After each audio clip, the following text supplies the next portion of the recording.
En 2017, le Sénégal lançait son premier programme de préparation pour le Fonds vert climat appelé Readiness, avec le Centre de suivi écologique comme agence d'exécution. Il a permis de développer le programme Pays Sénégal 2018-2035, cadre de référence pour le partenariat avec le Fonds vert climat. Les projets à soumettre au Fonds vert climat doivent être en cohérence avec les priorités déclinées dans ce programme. Une autorité nationale a aussi vu le jour avec un manuel de procédure de non-objection. La mise en œuvre de ce cadre institutionnel, dont l'une des vocations est d'examiner les projets soumis au Fonds vert climat, traduit la volonté du ministère de l'Environnement et du Développement durable de promouvoir une démarche participative et transparente pour assurer une appropriation nationale des projets sur le climat. Dans le sillage du premier Readiness, les deuxième et troisième programmes ont apporté un accompagnement technique au centre de suivi écologique pour un relèvement de son niveau d'accréditation. Et je pense que ce n'est pas encore le cas. Mais j'espère qu'avec la banque, on aura encore un seuil beaucoup plus grand pour pouvoir intégrer des projets de grande envergure. Le lancement du 4e Readiness a pour objectif de permettre au Sénégal de bénéficier des opportunités de financement qu'offre le Fonds vert climat. Pour ce programme, la Banque agricole servira d'agence d'exécution. Et c'est une percée extrêmement importante pour le Sénégal, parce que d'habitude, ce sont les entités publiques qui exécutaient ces programmes. Aujourd'hui, on a la chance d'avoir une banque, c'est-à-dire une institution financière qui finance le développement, qui va mettre en œuvre ce programme. Alors, ce qui est prévu, c'est véritablement de poursuivre le processus d'accréditation de la Banque agricole, parce que l'accréditation de la Banque agricole, c'est permettre déjà au Sénégal de renforcer son mécanisme d'accès direct.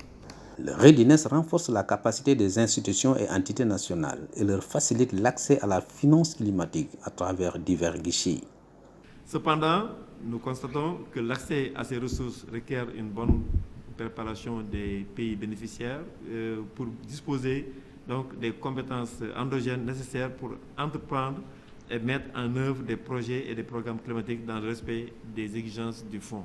À cet effet, l'autorité nationale désignée, interface entre le pays et le Fonds vert climat, doit demeurer un cadre institutionnel très fort. Le processus est managé par l'autorité nationale désignée, qui est l'interface entre le pays et le Fonds vert pour le climat. Donc il faudrait que cette institution soit suffisamment renforcée pour pouvoir faire son travail correctement.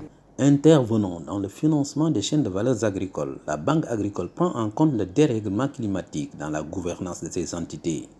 Depuis 3 ans, elle travaille à être accréditée au Fonds vert climat pour un accès direct du pays à la finance climatique. C'est tout le sens de notre présence aujourd'hui ici. Et dans justement cette activité, nous avons beaucoup progressé. Le centre de suivi écologique accédait aux fonds du Fonds vert, mais c'est des fonds de subvention. Nous voulons accéder aux fonds directement par le biais des prêts, des garanties et d'autres instruments. Donc nous venons agrandir la famille, l'écosystème des acteurs qui sont capables de lever des ressources, pas seulement sur le Fonds vert climat, il y a aussi d'autres fonds, on l'oublie souvent, et il y a d'autres fonds qui sont des fonds climat, sur lesquels aussi nous pourrions être amenés à aller chercher des ressources et à les mettre à la disposition des acteurs économiques nationaux, qui viendraient s'ajouter à ce que fait le Centre de suivi écologique, ce que fait l'AFD et ce que fait le PNUD ou Enda Energy. Avec ce Readiness, la banque va développer un important volet d'accompagnement du secteur privé et de préparation de projets pour ses partenaires. Nous sommes dans le secteur agricole et nous avons 2 préoccupations. La première, c'est que nous devons adresser des secteurs très risqués d'un point de vue climatique.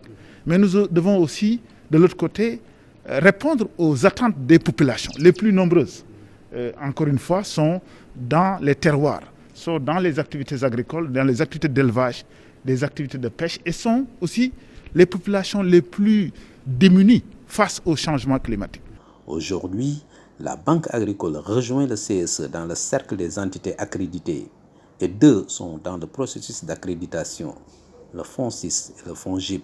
Et le Fonds 6 peut se mettre tout de suite en rapport avec le Fonds 6 Fonds GIP, en rapport avec la banque, pour un peu créer des passerelles en attendant leur accréditation qui va prendre du temps. Pour faire face aux effets adverses du changement climatique, Le Fonds vert climat soutient et encourage les pays en développement vers des modèles de développement sobres en carbone et résilients au climat. Il finance des projets et programmes publics et privés d'atténuation et d'adaptation au changement climatique. Il contribue ainsi à l'atteinte des objectifs de développement durable des pays. Il prévoit d'importantes ressources pour le secteur privé, ressources que la Banque agricole tentera de capter à travers divers mécanismes.